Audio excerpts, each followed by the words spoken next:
one go. That's better.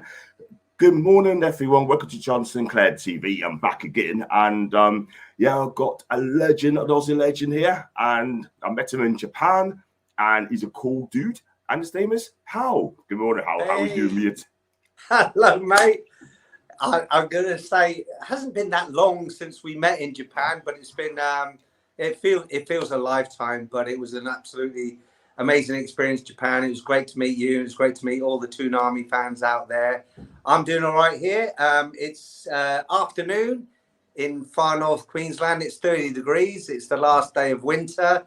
I've just done some burgers on the barbecue, so I'm going to have them shortly after we've finished this. And yeah, life's good, mate. Life's good. We'll talk about the transfer window after, but at the moment, as we speak, life's good. Fantastic stuff. It's great to see you as well. How you look good, you look dapper, and it's fantastic. So it's guys, the old shirt. It's the old one. I could tell, man. I could tell it. I've got the new one coming in on Monday. My mate's flying over from the UK. It cost 110 quid. It's the player shirt, so it's the authentic. So it's supposed to be a little bit better quality, a more slimmer fit. So we'll see how we go. And I'm looking forward to him arriving on Monday evening from Singapore, and I'll don the shirt. And yeah, looking forward to it, mate.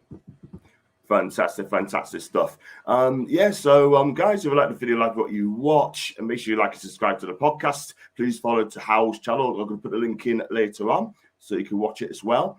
And yeah, so it's been brilliant, man. And let's get your new shirt very soon as well, man, because they're fantastic shirts. The away one. It's the away one. It's the old entertainer's shirt. Yes, absolutely. I'm going to try and get mine today if I can. So that'd be fantastic. So I've just got up, by the way, so I'm absolutely fine. We're going to talk about your mental health issues. I would ask, everyone's been asking about this, and also as well, it's not great, but we've got to talk about mental health. Yeah. First off, you look fantastic, Hal. I've got to say that. But how do you feel in yourself, or what happened? How's your mental health issues going on, man?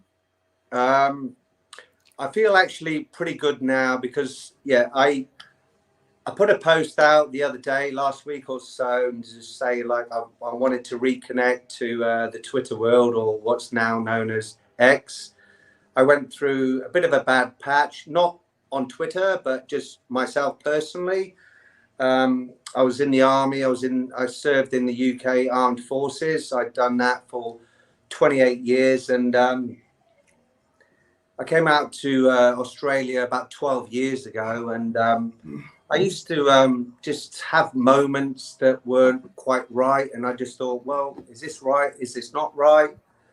And I just thought it was part of normal life, and you know, I just let things go, and then it started getting a little bit more intensive, I suppose, waking up in the middle of the night and shouting, screaming, kicking, and all that sort of stuff, and having some really vivid dreams about my previous service. And yeah, I've done my bit for Queen and Country, and now King and Country, but I left in 2010. I'd served in Northern Ireland, I'd served in Iraq, I'd served in Bosnia, I'd served in Kosovo. I'd gone, you know, I'd done my bit, and the memories started coming back to me, and they weren't always good memories. They were memories that started taking over a little bit of my life, and you know, especially when I was sleeping. And I thought, oh God, what's going on here? And I just thought it was normal, and I started like looking on social media, and a lot of my friends, and we have military groups on Facebook and things like that. And over the last, I don't know, 10, 15 years or so, a lot of them started to publish that they were having problems and stuff, and you know, we're trying to reach out to them, and I'd read, and you know, I think, oh, is that me as well? And you know, you can relate to these sort of things, and then it's really difficult, because then you would then see some of the guys that would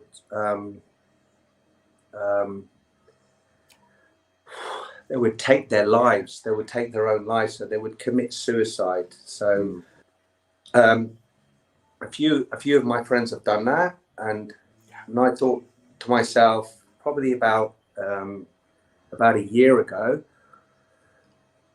oh God, this is really hard now. So I've gone from talking about Japan and Newcastle to being really. This is the first time I've done this, apart from talking to my doctor and my partner. I didn't want to be that person that wanted to take their life. So I thought, well, this is obviously a problem. It's not right to be waking up in the middle of the night, shouting, kicking, screaming, and beating your loved one up and thinking somebody was attacking you. So I went to see the doctor, and then the doctor referred me to the psychologist, and the psychologist referred me to a 6, 8 week, 9 week program, and then that program led on to a psychiatrist, and the psychiatrist onto another psychiatrist, and it was in this massive circle. And then I ended up talking to this one guy, a psychiatrist who was actually from Serbia. And I went to Bosnia, I was part of the United Nations, and I was trying to keep the peace between the Bosnian Serbs and the Croatians and the Muslims and stuff.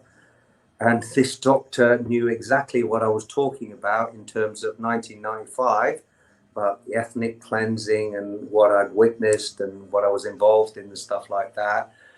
So he wasn't my enemy, but between Croatia and Serbia, they were the enemy. But anyway, he's my psychiatrist now, long story short, and he diagnosed me with PTSD, anxiety, depression, alcohol usage disorder, and something else. And the time when he done that, I was like, wow. So I actually have got a problem. It's a problem that, what's the word? I was glad that he told me. I was glad that he documented it. And I was glad that he was able to help me in terms of medication. He gave me medication for my anxiety and depression stuff, which I take now, which has helped me. He's helped me to discuss about things that has happened. He's helped me to put these things in little boxes and stuff and try to deal with them. I'm now working with the UK government to try and get it acknowledged in the UK, so I can claim over here to be part of so I can get mental health treatment over here that doesn't cost me anything, because every time I see my psychiatrist here, it costs me $500. And if I see him 2 or 3 times a month, that's a lot of money that I can't afford at the moment. So that's all good. The UK Ministry of Defence, they're looking into my claim and stuff like that. And I feel since I've come out, spoke about it, and have it acknowledged and have it documented, I feel much better. I feel much better that I've connected to you guys, Newcastle United, in Japan. Japan was absolutely amazing, because it was a chance for me to go out there on my own. I left my missus here, the dog here, he's lying right down here next to me. He's my best mate. Where is he? Can you see him there? I can. He's my buddy. He is just an absolute legend. But I went out to Japan. For one thing. For 2 things. I wanted to see the Toon Army, want to acknowledge everything, and just to get it all out there and to talk about it. And that's when I met you, John. And I spoke to you about my drinking problems. And you said to me, I remember it was the afternoon when we met Shola and people in the afternoon, that up on the rooftop garden when it was absolutely sweltering with heat. And I said to you that, I've been drinking too much. I need to stop this. And since that day, I came back to Australia. I haven't touched a drop of drink. I've gone back into my fitness. I've acknowledged everything, and I'm starting to feel good about myself and everything that's around me. So yeah, as I don't know what this is going to come across like on your channel, but yeah, that's my story so far, mate. Does that make sense? Oh, listen, Hal, 100%, man. And you know what? I mean, I'm so happy for you to tell us your story about mental health, because all the people want to know about you, what's going on in your life, and what's been happening. And I'm glad you share that with us, man, because there's going to be a few people who's going to be watching this and going to big you up, and they're going to absolutely kudos as well. And you know what, mate? I mean, you know, I've got a lot of time for you. I think you're a fantastic guy.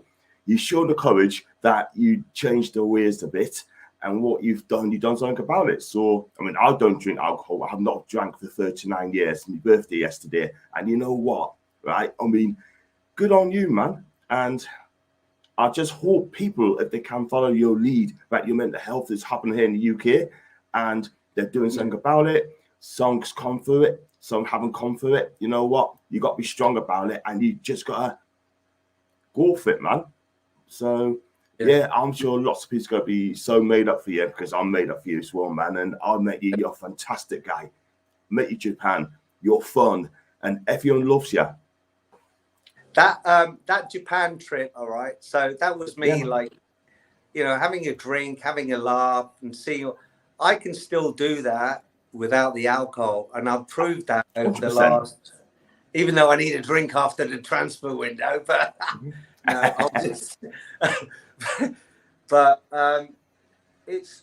I think it's really, really important now that you know, I had this psychiatrist and I've got it documented, and I'm going through the process of my claim and stuff, and trying to get it recognised from the UK government so I can get treatment here in Australia, because I've been here 12 years now. I'm an Australian citizen.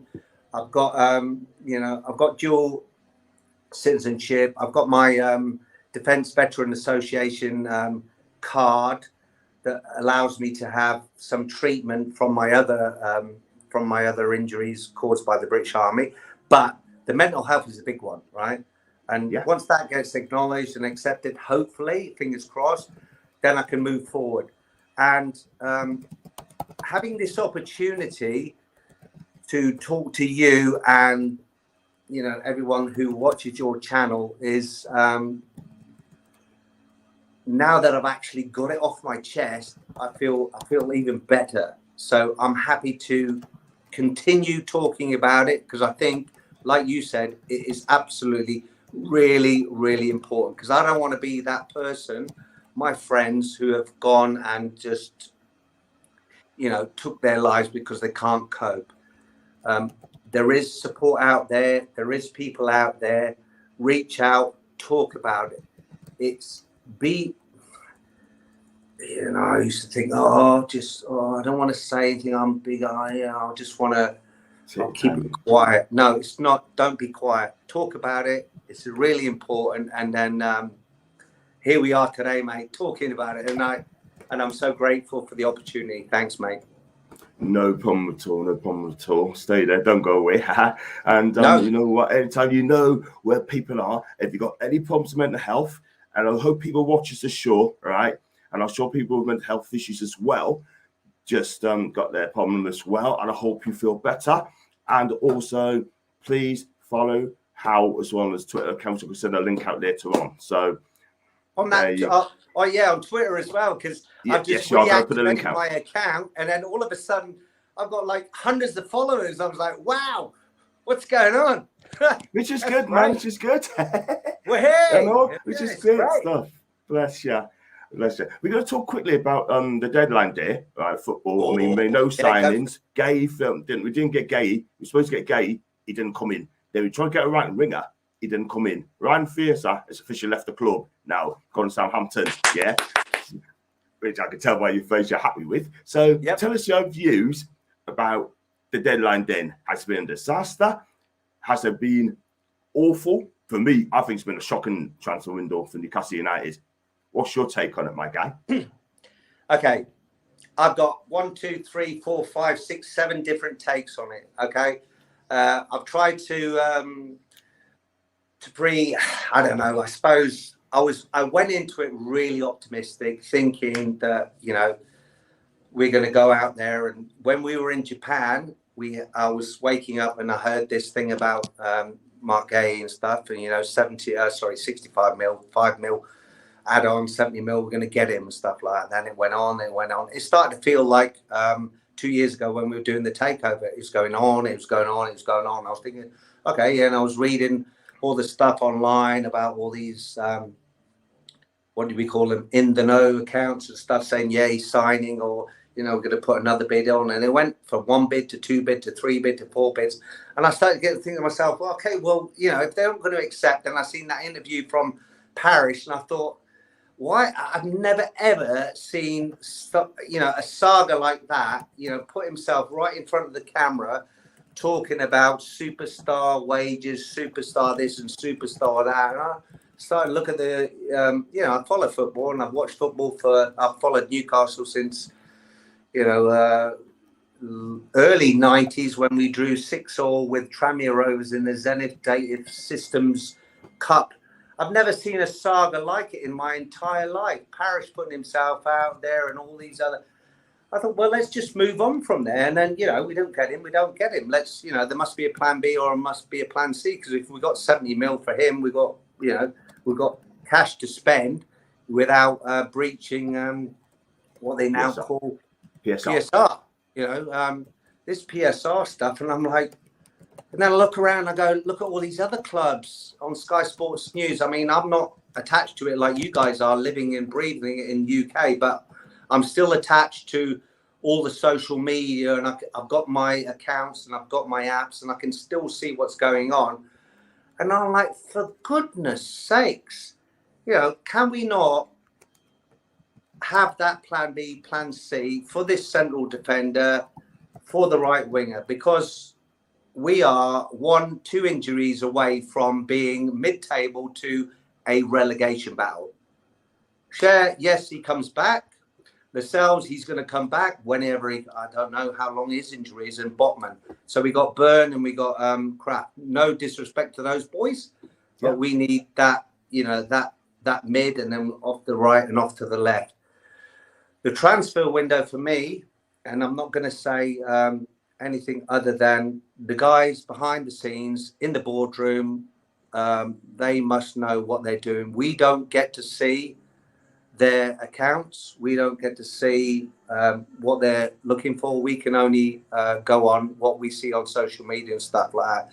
So like Eddie said yesterday or the day before, the best thing is doing nothing. I'm going to trust him on this, because we've got another 4 months, and then the January window will open up, and then hopefully between now and then something might come up about the Man City stuff, about their commercial deals, the Chelsea stuff. The Man City stuff's going to court. Hopefully that's going to come out, and then it might open up different avenues for us. But it is what it is. The window is shut now. We must be, and this is my opinion, you've asked me for this, John, we must be united, and we must support the lads. Okay, the Fraser thing going, hey, happy days, and with Newcastle not even saying thanks very much for your service, there's something that's obviously going on behind the scenes for them. They've obviously glad to see the back of him, and that's fine. All good for Ryan. I hope he does well at Southampton. We won't be playing him again. Well, we might be back up at the Toon, but it is what it is, mate. We got to go with it. We got Miggy, we got Murph on the right. We'll just go for it, bud. We have to. Yeah. Do you think, right? I mean, you just mentioned Van Big and Murphy. Yeah. I mean, look, we try to get Elanga as well. I mean, I think Newcastle, in my opinion, excuse me, they put in the office at the wrong time. If you really wanted Langer, that should have got done about a week ago. For me, we've been chasing Gay for nearly a month. Right, this guy, yeah, 4 bids. We should have walked after two bids. Yeah, for me, there's other defense could have gone with, right? Eddie Howe. Now we don't know this. Only wanted Gay or no one. Yeah, has Eddie put himself under huge pressure now by saying Gay or no one? No, he haven't got Gay. Has he put himself under huge pressure now to deliver now? Because apparently, in my opinion, he isn't happy. He isn't happy at all. Yeah, I'm pretty sure he's not. Yeah, behind the scenes, we don't know that. Yeah, but something ain't right behind the scenes, in my opinion. You might think different, but now we got to get on with it. We've not been playing well, right? They're not going to lie. And now Eddie's got to pick the lads up straight away and fix up, because at the end of the day, all eyes will be on him now. Because the England job, right? Yeah. I think he wanted the England job, but you know what? He's content with continuing this project. Now, he didn't get the players he wanted. In my opinion, he doesn't look happy. I don't know what you think of it, mate. No, he doesn't. Watch his last 2. He's probably not happy because of that female bloody journalist. Louise Taylor. And I tell you what, she is a nasty piece of work. I watched that the other day and I just thought, oh my God. I mean, God bless Eddie for just bang, you're gone. I can't believe that she actually got back into the interview room for the next session. It's shocking. But yeah, Eddie knows what he's doing. He's said, or has he actually come out and said that Gay is his #1 target? Has he actually said that? We haven't heard that, have we? No. If you have a look at the quotes, he hasn't said it. All like, Luke and some of the others that have actually said. Is he now under pressure? I don't think so. The England job hasn't actually formally been offered to him. Carsley's in there now. Yeah, fine. He's got Livramento just signed up. I think that's absolutely fantastic. Good call. Kieran Trippier, has he actually announced his retirement? Yeah, that's his retirement yesterday. So he's announced his retirement. So we got Anthony Gordon. We got Nick Pope's been recalled. That's fantastic for Carsley. And we got Livramento. Can we get somebody else in there? Probably. We'll see how we go. Has Eddie put himself under pressure? Only time will tell, mate. He can only do what he can do with the resources he's got in front of him on the training pitch. Whatever happens behind the scenes is, Darren and Mr. Mitchell and stuff. They got to do their thing, and they've obviously briefed Eddie, and he's been informed about how it's going to go. And then Eddie, no doubt, would have told the team. I don't think the team would have been waiting up last night, and Eddie wouldn't have been waiting up last night, waiting to see who we've signed. He would have told them, nothing's happening, boys. Get your head down. Let's get ready for Tottenham. And that's the way a manager works, in my opinion. And that's what I would do. I used to be in charge of a lot of troops in the army. And that's how I used to say to my guys, look, let's focus on what's in front of us. Don't worry about all this noise behind us. We got to do the business on Saturday or Sunday. So, yeah, I think it's just that public, it's all that commercial type stuff, Sky Sports things, the windows ending. I get constant notifications and things like that. If it ain't happening, it ain't happening. So, in Eddie, I trust. Well said. Because I'm an Eddie fan. I mean, Eddie is lost his backer in a man they married. Yeah, and I think Eddie must be upset at that as well, because at the end of the day, he didn't know Paul Mitchell was going to come in as the sporting director. Right, it sprung up on him, and I hope Eddie and Paul Mitchell get along really well. I hope they do behind the scenes, because I'll tell you now, if they don't, it's going to be problems behind the scenes, which I don't want it to happen. I just hope they both click. However, now we're not going to get any more in. The transfer window is shut. We've got to get on with it for 4 months. Hopefully in January, we go again. But I just hope also we don't get any more injuries. That's the most important thing. If we do, we got the same problems last season. And this is why something needs to happen. But going back to Ryan Fraser quickly about that statement, right? I think that's a brutal statement by Newcastle United. I think Ryan Fraser, for me, is a disgrace, right? He's an absolute disgrace. And I tell you what, why did he not do this a couple of weeks ago? Give us a bit of time to get someone else in, maybe a winger. But we got him on a fee, and we've got absolutely out for him. He's got 1 year left on his contract. But for me, he's gone now. But that's £70,000 a week off the wage bill, which could have gone on to another winger. Don't you think that was a perfect way to communicate it to the Toon Army by just saying he's moved? That's it. There was no congratulations. There was no good luck. There was none of that. I thought that was perfect. He would have read that and went, bastards, you know? Yeah, fact. Because if it was me, I'd be going, oh shit, where's my pat on the back? Where's my wish you all the luck and stuff like that? So he who laughs last laughs the longest. Karma. Yeah, karma bit him. Good luck, Get mate. that guy out of the club. Yeah. Get that guy out of the club, Matt Hal. Get that guy out of the club.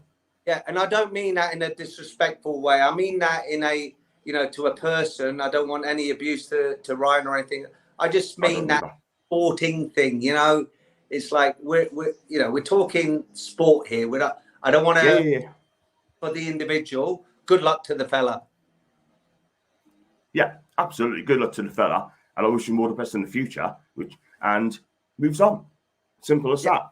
But before we wrap up the show as well, and I've got to ask you as well that a lot of people, like I say, have been asking about you. That's why I've done the video. Everyone's gonna love you, and this is what I got you on. So for me, I'm glad your mental health's gone really well. I'm also glad that you're looking well.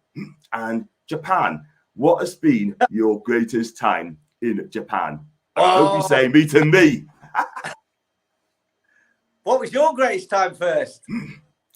Yeah, for me, I just enjoyed everything. The city, the football, the Disney, everything, man. Everything, the shows as well. I think it's amazing, absolutely fantastic. And got to do it again. Hopefully go back to Japan in a couple of years' time, because I love Japan. And got to be done again. And we didn't. But it was phenomenal. And the fact that I met, so when we went to Melbourne a couple of months before that, I met a couple of guys from Perth in Australia. And I met them in Melbourne for the game and stuff. I taught them all the Newcastle songs and stuff. And by the way, your listeners probably thinking, he's not a Newcastle fan. He doesn't talk Geordie and stuff. So I'll leave that story for your next one when I'm hopefully on your channel. I'll tell you about the reason where Newcastle came into it and how I am, a Newcastle fan. So I'll leave that one hanging. But anyway,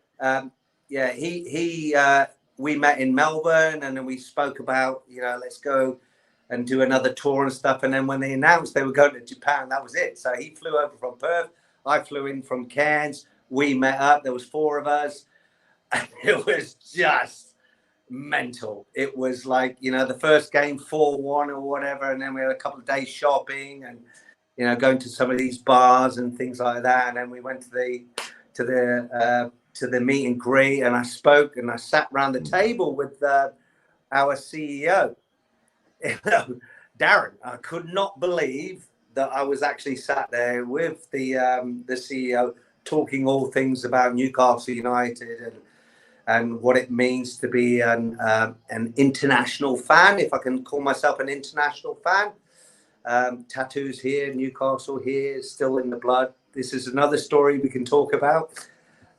So that was a highlight for me, talking to him, meeting Shola, meeting you, meeting Lee from the other TV channel, meeting Adam P and all those guys YouTubing, and they do and yourself, you do an absolutely fantastic fantastic job. And if it wasn't for you guys, I would just be like, you know, tweeting away or whatever we call it now on X, you know. But now we've got that interaction and Toon Pop. Yeah, man. There's so many YouTube channels that I watch now, and if I can't get subscribed to an actual game because I have to pay money to watch the games, then I'll just log on and I'll just watch you guys commentating about the games, which is just as good, although it's 4 o'clock in the morning. But Japan, going back to your thing, Japan was just absolutely fantastic. The stadiums were great. The people, the hospitality, the fans, it was just next level. And I wish I was back there, mate. I wish I was back there. But now back down to earth in sunny Cairns, talking to you in the UK, and you're looking forward to going to the game today. I'm gutted I can't be there, but I will be watching. Fantastic, Hal. And I hope you do. I'll be there. I'll be doing my match day vlogs as well. So keep your eyes peeled for that one as well. So what we do, we're going to wrap up the show there, Hal. But thank you very, very, very much for coming on. And I could chat about it for never half an hour, but I'm also going to prepare myself for travels. But could you tell the viewers where you can find you? Because I'm going to put the link on there in a bit so people can follow you on your socials. Oh, good Lord. Where do they find me on my socials? Yeah, on X and your Twitter account and I'm going to put the link in. So can you do the link for my Twitter? Yes, I can. I will definitely do that for you. No problems at all. I'm going to do that in a bit or later on. Or X? X. Okay, because Mr. Musk would want it to be called X. So if you put the link there, because I have no idea, it's got Hal and it's got a load of numbers. Yes, it has. I can see if it 103691. I am going to add it in. And I've got that YouTube one that I'm going to go in and change because I'm going to be hopefully invited to your show. Yeah. In a week's time. So it's currently DJMJX809, but I'll change that to something a bit more appropriate. But on Instagram, I'm Hal809. Yeah. And yeah, you'll see me there. I'm either holding the dog, Charlie, or I've got all these medals because I like to do Ironman triathlete as well. So yeah, that's my socials. I mean, I'm not really, well, I could be. We'll see how we go anyway, mate. I look forward to working with you guys and meeting all your other mates that you're on your channel and talking all things Newcastle United. Love it, man. I wear the tune. I'm gonna. Fantastic. We'll do quickly backstage. Don't go away. But it's been an honor having you on. But guys, if you like what you watch, make sure you like and subscribe to the podcast at John Sinclair TV, and do check out Hal's social. So I'm going to add it in a bit. And I hope you enjoy this video. Watch what you're doing, and as always, and thank you so much, Ledge. And up the Aussie Mags. We're the lads. Stay safe.